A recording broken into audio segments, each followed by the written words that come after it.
لیکن اس میں جان اللہ تعالیٰ نے نہیں ڈالی. سب سے لاسٹ میں اللہ تعالیٰ نے نبی کریم صلی اللہ علیہ وسلم کو پیدا کیا اور اس دنیا میں بھیج دیا. نبی علیہ السلام دنیا میں آئے. آنے کے بعد 40 سال کے بعد نبوت کا اعلان کیا. نبوت کا اعلان کرنے کے بعد اللہ تعالیٰ نے ان کے اوپر ایک کتاب نازل کی ہے. ان کو ایک قانون والی کتاب دی ہے جس کے اندر قانون ہے, جس کے اندر سارے گرامر بتا دیے گئے زندگی گزارنے کے. تمام امور اللہ نے قرآن میں جمع کر دیے ہے کہ انسان کا اٹھنا بیٹھنا, رہنا سہنا, پہننا, کھانا پینا کیسا ہونا چاہیے, اللہ نے سب بتا دیا. تو اللہ تعالیٰ نے نبی کریم صلی اللہ علیہ وسلم کو بھیجا اور وہ چلے گئے. دنیا میں آئے, 63 سال کی زندگی انہوں نے گزاری. بالآخر اللہ نے ان کو اپنے پاس بلا لیا. اسی طرح زمانہ چلتا رہا. 1400 سال کے بعد اللہ نے ہمیں پیدا کیا. ہم سب کو اللہ نے پیدا کیا. پیدا کرنے کے بعد اللہ نے دنیا میں بھیجا. اب اللہ تعالیٰ یہ فرماتے ہیں اپنی کتاب کے اندر, افحسبتم انما خلقناکم عبثا وانکم الینا لا ترجعون, کہ تمام لوگوں یہ بات سن لو, کیا انسان یہ گمان کرتا ہے کہ اللہ نے اس کو بیکار پیدا کیا اور یہ گمان کرتا ہے کہ وہ اللہ کی طرف لوٹ کر کبھی نہیں جائے گا؟ یہ انسان گمان کرتا ہے. اللہ سوال کرتے ہیں ہم سے, کیا تم ایسا گمان کرتے ہو کہ تم کو بیکار پیدا کیا اللہ نے اور کبھی تمہیں مرنا نہیں ہے؟ یہ اللہ ہم سے سوال کرتے ہیں. تو اللہ تعالیٰ نے انبیاء کو بھی دنیا میں بھیجا ہے, نبی کو بھیجا ہے, صحابہ کو بھیجا ہے, تابعین کو بھیجا ہے, جتنے بھی اولیاء کرام ہیں, علماء کرام جتنے بھی ہیں, سب کو بھیجا ہے. لیکن دنیا میں بلا مقصد نہیں بھیجا, کسی کام کے لیے بھیجا. آپ اگر اپنے گھر سے کسی کو ہاتھ میں پیسہ دے کر کہتے ہیں فلاں دکان پہ چلا جا, تو کس لیے بھیجتے ہیں؟ تاکہ وہ دکان سے کچھ سامان خرید لائے. ایسا تو نہیں ہے کہ بھائی دکان والے کا چہرہ دیکھ کے آ جانا واپس. ایسا کوئی نہیں بھیجتا. دنیا میں رہتا ہے, کھاتا ہے, پیتا ہے, تو گھروں میں کھانے بنتے ہیں. کبھی چائے کا نظم ہوگا, کبھی کھانے کا نظم ہوگا, کبھی ناشتہ وغیرہ بنے گا. تو انسان کیوں بناتا ہے؟ اگر انسان کھانا بنائے اور پھینک دے تو جو کما کے گھر میں لاتا ہے سوال کرے گا کہ ہم کما کے لاتے ہیں اور آپ پھینک دیتے ہیں. تو کھانا اسی لیے بنتا ہے تاکہ اسے کھایا جائے, بلا مقصد نہیں. اس کا ایک مقصد ہے تاکہ ہمارا پیٹ بھرے. جب پیٹ بھرے گا انسان کا تو انسان کاروبار کر سکے گا. جب انسان کا پیٹ بھرے گا تو انسان عبادت کر سکے گا, نماز پڑھ سکے گا, روزہ بھی رکھ سکے گا. تو جب انسان کے پیٹ میں لقمہ نہیں جائے گا تو انسان کچھ بھی نہیں کر سکتا, وہ بستر پکڑ لے گا پھر.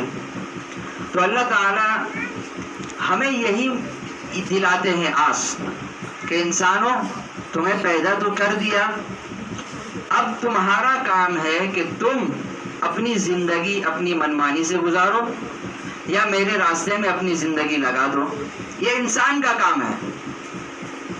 اگر انسان پیدا ہونے کے بعد, بالغ ہونے کے بعد, یعنی انسان اب عقل والا ہو گیا, اب وہ ہر چیز سمجھتا ہے, دیکھتا ہے, ہر معاملات وہ کر سکتا ہے, اب اتنا اس کے اندر دماغ اور صلاحیت پیدا ہو گئی. اب بھی اگر وہ اللہ کی عبادت میں اپنے آپ کو نہیں لگاتا ہے, اللہ کے ذکر کے لیے اور تلاوت کے لیے وقت نہیں نکالتا ہے, تو بالآخر اسے مرنا تو ہے, مرنا ہی ہے. اب ایک انسان ایسا ہے جو شروع سے ہی اس کی عادت ہے نماز پڑھنے کی, شروع سے عادت ہے رمضان آئے تو روزہ رکھے, نفل روزہ رکھے, شروع سے عادت ہے پیسے زیادہ خرچ نہ کرے فضول جگہ, شروع سے اس کی عادت ہے کہ قرآن کریم جب بھی وقت ملے وہ تلاوت کے لیے بیٹھ جائے. ایک آدمی وہ جو کچھ نہیں کرتا, ایک آدمی وہ جو بہت کچھ کرتا ہے, اسلام کا بہت کام کرتا ہے. بالآخر دونوں کو مرنا ہے. کچھ نہ کرنے والا بھی مرے گا, کچھ کرنے والا بھی مرے گا. اب مرنے کے بعد نہ کرنے والے کا نقصان ہے, کرنے والے کا فائدہ ہے. اللہ فرماتے ہیں کل نفس ذائقۃ الموت، ہر نفس کو موت کا مزہ چکھنا ہے، ہر نفس کو۔ اب اس نفس کے اندر نبی بھی آ گئے، صحابہ آ گئے، تابعین آ گئے، علماء آ گئے، بزرگ آ گئے، مرد بھی آ گئے، عورتیں بھی آ گئی، بچے بھی آ گئے، بوڑھے بھی آ گئے، کمزور بھی آ گئے، صحت مند آ گئے، لاغر آ گئے، لاچار آ گئے، مفلس مسکین، جس کے پاس مال نہیں ہے، جس کے پاس کھانے کا پیسہ نہیں ہے، وہ بھی ہے۔ موت ہر ایک کے اوپر ہے، بالآخر دنیا سے جانا ہے۔ اب اللہ تعالیٰ نے ہمیں پیدا کیا ہے تو یہ ہم اللہ کی امانت ہے۔ اب اللہ تعالیٰ جب ہمیں چاہے اٹھا لے۔ کسی کو یہاں اشکال اور سوال نہیں ہونا چاہیے کہ ہمارے گھر سے میرا باپ کیوں مر گیا، میری ماں کیوں مر گئی۔ مرنا نہیں چاہیے تھا اسے، یہ سوال نہیں ہونا چاہیے ذہن میں۔ کیوں؟ اگر آپ میں سے کوئی کسی کے گھر کوئی سامان رکھا ہے، فلاں میرا سامان ہے، ابھی سفر پہ جانا ہے، آپ تھوڑی دیر کے لیے رکھ لیں، جب ہمارا سفر ختم ہو جائے گا ہم آپ سے یہ سامان لے لیں گے، تو یہ آپ نے اس کے پاس امانت رکھی ہے۔ آپ کا جب مرضی، جب آپ کا دل چاہے آپ وہ سامان لے سکتے ہیں۔ آپ نے جہاں رکھا ہے، جس کے گھر میں رکھا ہے، اس کو بالکل اجازت نہیں ہے اس بات کی کہ وہ آپ سے سوال کرے کہ آپ اپنا سامان کیوں لے جا رہے ہیں۔ تو اللہ تعالیٰ نے ہمیں پیدا کیا ہے، اسی لیے پیدا کیا کہ جب چاہے اللہ تعالیٰ ہمیں بلا سکتا ہے۔ ہم روز مرہ دیکھتے ہیں ہاسپٹلوں کے اندر کتنے ہی بچے پیدا ہوتے ہیں، ملین بلین بچے پیدا ہوتے ہیں دنیا کے اندر، اور جتنے پیدا ہوتے ہیں اس سے کئی گنا زیادہ مر بھی جاتے ہیں۔ یہ روزانہ سلسلہ چلتا ہے، کہیں نہ کہیں اللہ تعالیٰ بچوں کو پیدا کر رہے ہیں اور کہیں نہ کہیں انسانوں کو اٹھا رہے ہیں۔ کوئی بچہ پیدا ہوتے ہی پیٹ میں مر گیا، کوئی بچہ دنیا میں آیا لیکن 6 مہینے کے بعد مر گیا، کوئی ایسا ہوتا ہے کہ جوانی کی عمر ہے 15 سال ہے مر گیا، کوئی بالکل بڑھاپے میں مرتا ہے 80 سال 85 سال، کوئی 90 پار بھی کر جائے، کوئی 100 بھی، اللہ جس کو جتنا حیات دے۔ تو اب یہاں یہ دیکھنا ہے کہ ہمیں کچھ پتہ نہیں ہے کہ ہمیں اللہ تعالیٰ کب بلا لیں، کچھ نہیں پتہ۔ ہو سکتا ہے کہ اگر ابھی ہم آپ سے بات کر رہے ہیں، کل خبر آ جائے کہ فلاں کا انتقال ہو گیا، انسان افسوس کرتا ہے بیٹھ کے، کل تو ملاقات ہوئی تھی مغرب کے بعد، آج کیسا اعلان آ گیا، انسان گھبرا جاتا ہے، اچانک کیسے ہو گیا یہ؟ تو اچانک ہی ہونا ہے، یہ کوئی بتا کے نہیں ہونا ہے۔ اگر فرشتہ ہماری روح قبض کرنے آ جائے تو وہ بتا کے نہیں آئے گا، دروازہ کھٹکھٹا کے نہیں آئے گا کہ چائے کا انتظام بھی رکھنا ساتھ میں، ہم آئیں گے آپ کی روح لینے۔ وہ اچانک آئے گا، کہیں بھی آئے گا، کسی بھی وقت آئے گا اور آپ کو اللہ کے پاس لے جائے گا۔ کیوں؟ اللہ کا حکم، اللہ کا حکم ہے، ماننا ہوگا۔ تو اللہ تعالیٰ نے پیغمبروں کی صلاحیت بھی ختم کی ہے زندہ رہنے کی، اپنے پاس ان کو بھی بلایا ہے۔ تو جب پیغمبر دنیا سے چلے گئے، ہمارے آخری اور چہیتے نبی صلی اللہ علیہ وسلم جب دنیا سے چلے گئے ہیں، اللہ نے ان کو بھی اپنے پاس بلایا ہے، تو ہم دنیا میں باقی رہنے والے ہیں ہی نہیں۔ بہت ہماری زندگی جائے گی 40 سال 50 سال، بہت اگر سمجھ لیں 80 سال، اگر زندہ رہے پھر بھی کسی کام کے نہیں رہیں گے، دنیا میں بستروں پہ رہیں گے، کھانے کے محتاج ہو جائیں گے، کوئی کھلانے والا ہوگا تو ہی کھا سکیں گے، کوئی استنجا کرانے لے جائے گا تو ہی استنجا کر سکیں گے، کوئی پانی پلانے والا ہوگا تو پانی پی سکیں گے۔ ایسی حالت خراب ہو جائے گی اس وقت 80 سال کی عمر میں۔ تو ایسی زندگی کا کیا فائدہ جب اللہ ہم سے راضی نہ ہو۔ اللہ تعالیٰ فرماتے ہیں کہ لوگوں، اس میں مرد بھی ہے عورت بھی ہے، فرمایا کیا تم یہ سوچتے ہو کہ تم کو ایسے ہی پیدا کیا ہے ہم نے؟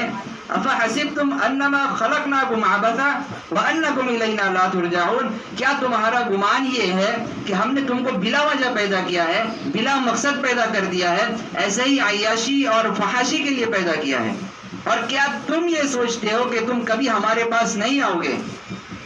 اللہ نے فرمایا کہ وما خلقت الجن والانس الا لیعبدون، ہم نے انسان کو پیدا کیا ہے اور جناتوں کو پیدا کیا ہے۔ کس لیے پیدا کیا ہے؟ اللہ نے اسے بھی بیان کیا ہے قرآن مجید کے اندر، فرمایا الا لیعبدون، صرف عبادت کے لیے، بس اور کچھ نہیں۔ اب یہاں سوال یہ ہوگا کہ ہم تو کھاتے بھی ہیں، کیا ہماری پکڑ ہے اس میں؟ ہم تو سوتے بھی ہیں کہ ہماری اس میں پکڑ ہے، اس میں پکڑ نہیں ہے، اس میں پکڑ نہیں ہے، عبادت نہ کرنے میں پکڑ ہے. کیوں؟ کھانے پینے کا مقصد یہی ہے کہ ہمارے اندر طاقت پیدا ہو، اور وہی طاقت ہم نماز میں استعمال کریں، وہی طاقت ہم عبادت میں استعمال کریں، تلاوت میں استعمال کریں. اللہ فرماتے ہیں کہ ہر نفس کو ہم اپنے پاس بلائیں گے، چاہے وہ کسی بھی حالت میں ہو. گناہ کی حالت میں بھی ہوگا اسے اٹھا لیا جائے گا، اچھی حالت میں ہوگا، نماز پڑھ رہا ہوگا، سجدے کے اندر ہوگا، ہم اسے اٹھا لیں گے. اب یہ دنیا جو ہے، نبی علیہ الصلوۃ والسلام نے فرمایا کہ الدنیا سجن المؤمن، کہ دنیا ایمان والوں کے لیے قید خانہ ہے، وجنت الکافر، کافروں کے لیے دنیا جنت ہے. دنیا ایمان والوں کے لیے قید خانہ ہے. اگر ابھی کوئی کسی کیس میں پکڑا جائے اور اس کو جیل کی ہوا کھانی پڑے تو وہ جیل میں جا کے وہ چکن مٹن بریانی تو نہیں کھائے گا، سوکھی روٹی دال مل جائے تو مل جائے، غنیمت ہے. جیل میں انسان جاتا ہے کتنی تکلیف سے رہتا ہے، اس کو پوچھنا پڑے گا کہ آپ کس حالت سے گزر رہے ہیں. اور اسی طرح دوسرا آدمی دنیا میں ہو، کتنی عیاشی سے رہتا ہے، ہر چیز کی فراوانی، ہر چیز میں آسانی، جب من چاہا کھا لیا، جب من چاہا پی لیا، جب دل میں آیا لیٹ لیا، سو لیا. لیکن جب انسان جیل میں جاتا ہے، اسے وہ راحت اور آسانی مہیا نہیں ہوتی.